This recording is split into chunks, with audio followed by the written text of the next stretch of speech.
Today, I'm having an interesting conversation with Yasaman Esmaili, an architect who hails from the beautiful country of Iran and is currently based in the United States. Her growing body of work spans the countries of Afghanistan and Niger, among others. We will be discussing one of her celebrated projects, the Hikma Religious and Secular Complex in Niger, which has won many awards, including the Lafarge Holcim Awards in both 2017 and 2018. Yasaman believes in an architecture that can empower the community, something that is evident in her work, particularly this very interesting adaptive reuse project.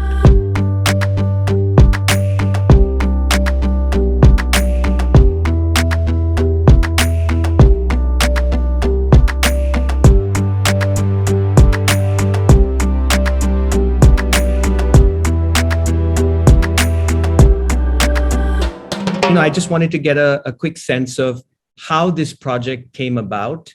In particular, the fact that this is a adaptive reuse project in Niger, and that too an adaptive reuse of a mosque, just sounds fascinating. So I'm going to leave you to the story. How did it come about? Talk to us a little bit about the client and the brief and how this thing started.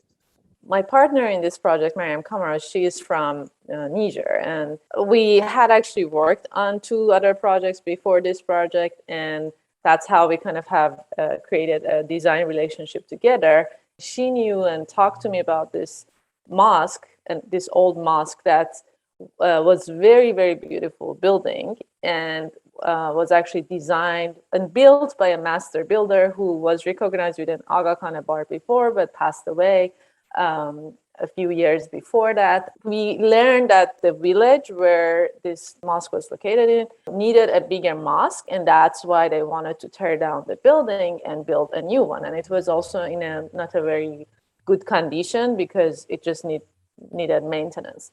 So this project came about just like, how can we talk to them and maybe ask for a way to keep this building?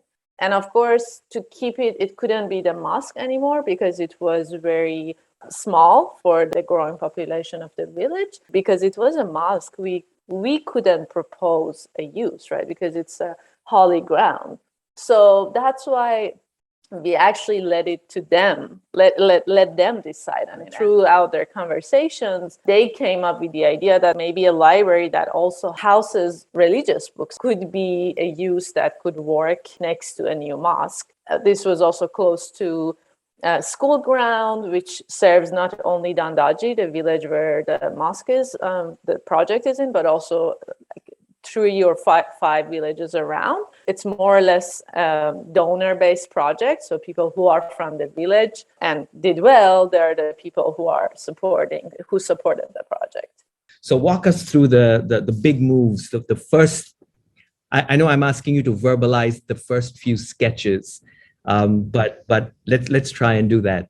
People of the village were funding the new mosque, right? So they were asking for a very striking new mosque. They even wanted a minaret that would be twice taller than the one that you see right now. So they had this idea of the mosque that, would be very grand and would be something that could be, maybe the first of its kind. I think for us, it was also a lot about doing it in a way that it's really part of the context. So in terms of the parcel or where the site, it had a clear boundary where it could be located.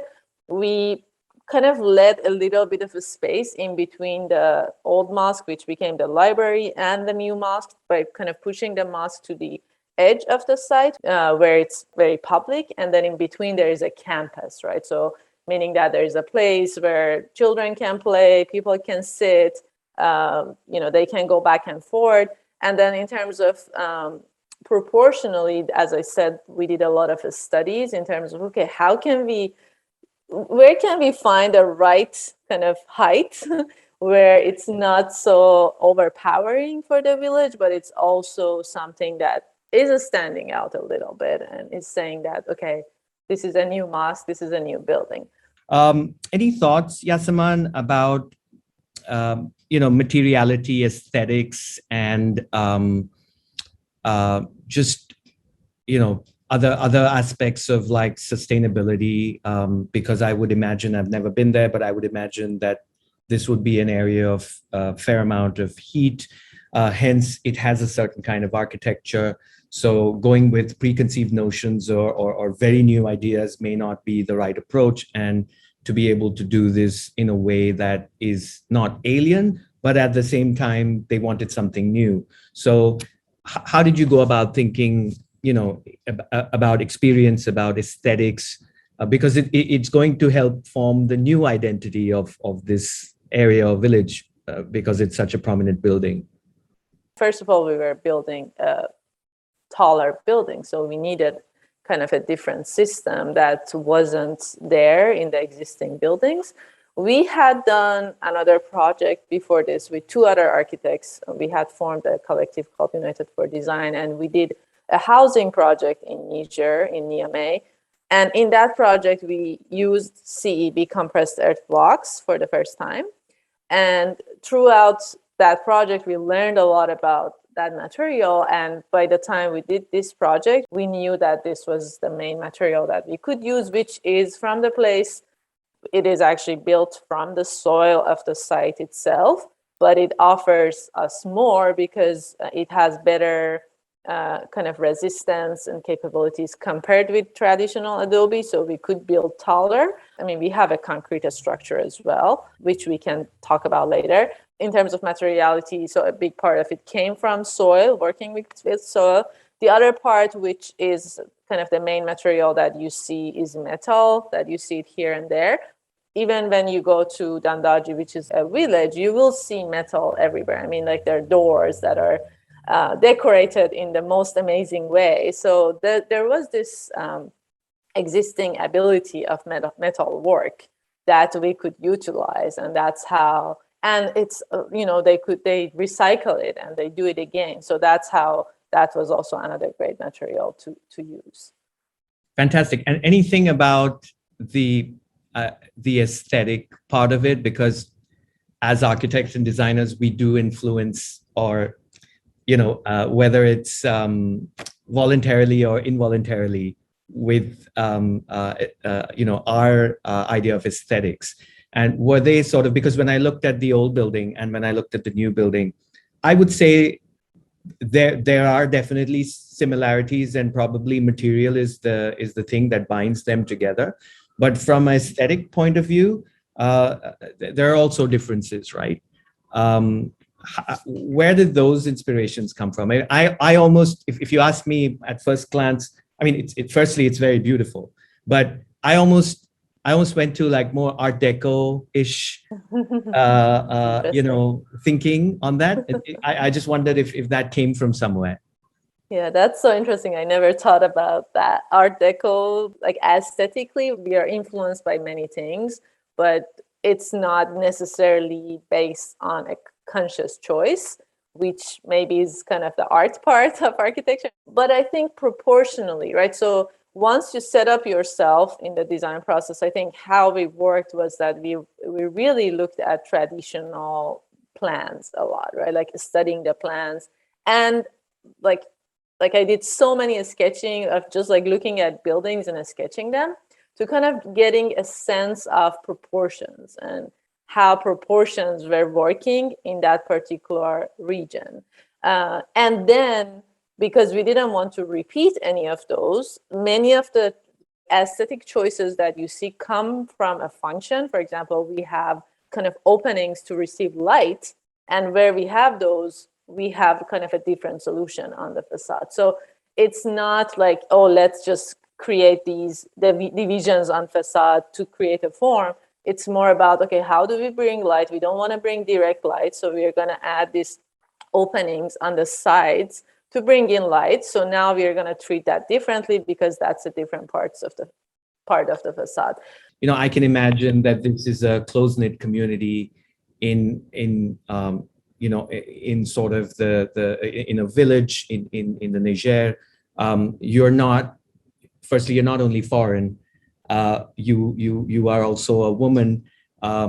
Here is a mosque that is obviously mostly for men, and you are coming in, and talking to the client and the community about how this can be re-energized, or the site can be re-looked at. So I'm just wondering if during your conversations there were some of those biases that came out, and equally so, I guess, the advantages, right? Because if this was being turned into a library and the audience was school children and women, then your ability to talk to them to see what they wanted on the site and to engage them would be quite high, because then they would probably talk to you and let you in. So any stories there? So because I wasn't by myself, right, it was the two of us, and my partner in this project, she, like, her dad is from that village. So that really helped, right? So we could set up communication ways that are not, like, you are not this outsider going in. At the same time, being an outsider sometimes, unfortunately, where you are working in regions that are not Westerns, which, like, I'm also experiencing it now, in many of the other projects, is that when you come from that world, they also might trust you in some ways, right? So you kind of need to find a balance of how much of an outsider do I need to be and how much of an insider do I need to be. But definitely it has to happen with very, very strong local connections. I think once that's established, then I totally agree with you, right? There might be, as a woman, you might be able to talk to groups that you might not be able to talk to as men. But I think it's really about that balance, right? Like, be an insider and also be connected to the outside world, because otherwise it wouldn't be, as useful for that group as well. You're going to have to indulge me a little bit, because I obviously saw the drawings for the first time. And this is, I like this part of the conversation because it's a little fun, where I'm gonna try and query you on certain observations from my own associations, my own way of reading the plan, and the little bit that I know, obviously, about the project and this conversation. So first couple of questions. What struck me about when I saw the plans and the accompanying pictures was the landscape design seemed to be a little alien to the building relationships. Somehow it seemed there were these curves and some things were happening there, which I couldn't quite place my finger on it. And leading on from that, at least the way the plan was rendered, I felt that there was very little talk between the two buildings to bring them together. So typically, if you cut a section across and you put two buildings, you have space on one side of the building, you have a building, then you have space in the middle of a building, another building, and space on. Now, it makes sense that the big mosque had an open prayer space on that side of the building. The small building had an amphitheater and something else on the other side of the building. But the space between the two buildings was this kind of one line of stairs where this landscape started and everything kind of ended. So I'm just wondering if you had any thoughts about that. I think we were trying to do very minimal, right? So to just do as much as needed with the landscape and test a few things. For example, we tested this water collector for irrigation because there is a huge water problem there as well. But in terms of like the responses, I think it came from, first of all, like locating the mosque further down, as I said, closer to the road and kind of on the edge of the village. So it's a little further from kind of that central piece where the old mosque is. That choice of like placing it further gave us this very large in-between space, which you're right. I mean, we didn't do a lot there. Yeah, there are like these locations for sitting and to hang out, or maybe kind of like a feeling of a park, right? So that's what we're kind of going for in between. But then there are functions that are immediate for each building around it, like the open area for prayer near the new mosque, or the workshop areas or play area near the library. From an urban design standpoint, I was very curious to see the alignment of things like axes and how, like if there was if there was the old mosque, or if there was a line of sight, which immediately I saw because there was a big minaret which was placed at the end. So if I stand on that side and look at the minaret, it's a clear, urban design terminus or something. And then in front of the minaret too, I think there is that space between the two halls, the prayer halls. And I was looking for connections to the other side of the building, meaning to the mosque.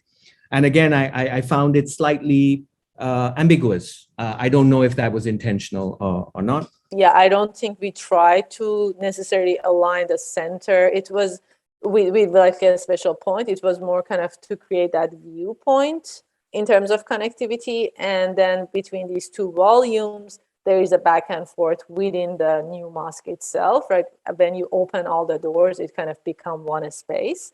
So that's kind of like how it works. The curious thing, though, on that front was there were the two halls. There was a space in the middle. At the end of it was the minaret, and the imam's quarters were behind.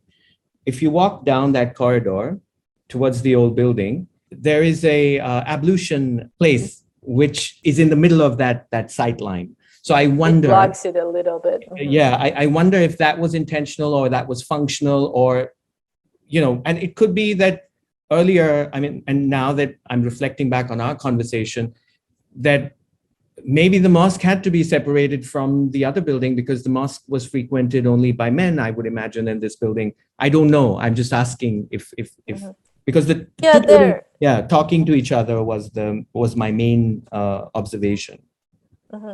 Yeah, so there is this like intention of separating the functions a little bit because, as you said, of course, we thought this is more of a men-only space, which it ended up not being that way, which is great. But there is like a little bit of kind of creating a boundary in between, mainly for the functions.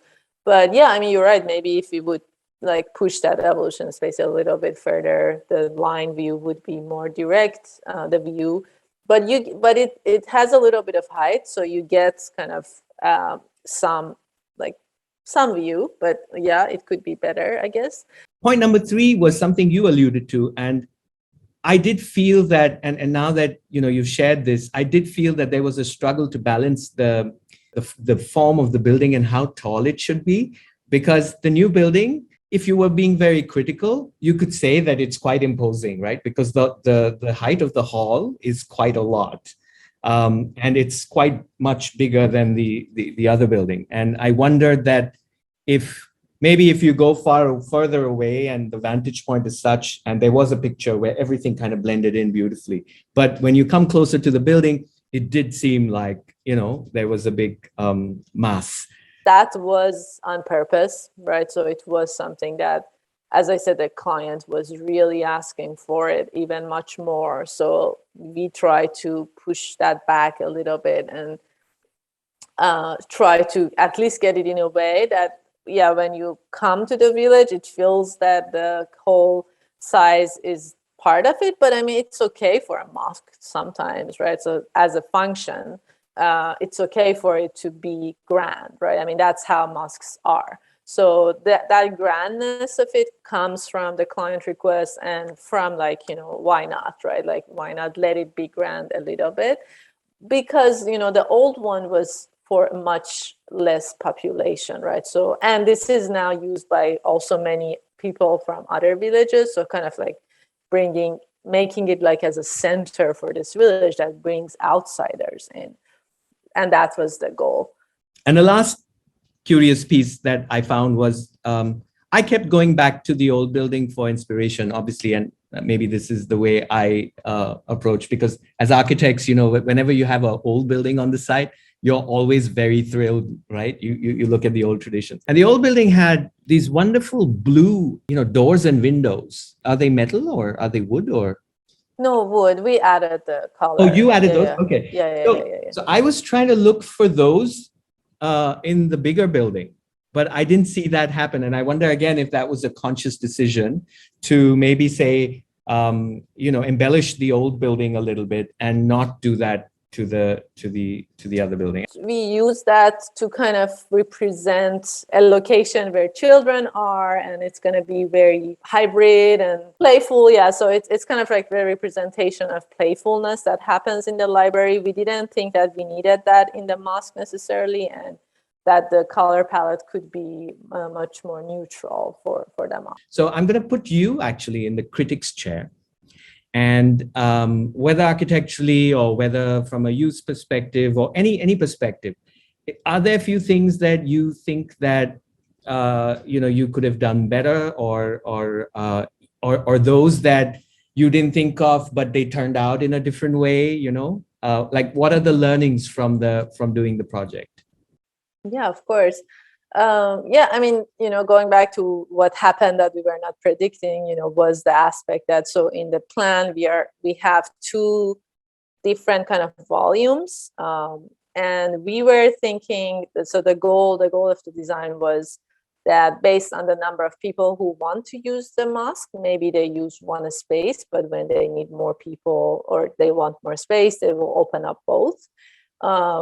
But what happened was that basically women claim one of the volumes and they just made it their own, right? Fantastic. So that was, yeah, exactly. That was, I think, such a great surprise for us, and something that we learned, right? That, okay, maybe it's about, just creating potential opportunities and see what happens, right? So that was a great one. In terms of, things that could be done differently or better, I think there's so many things, right? I think, I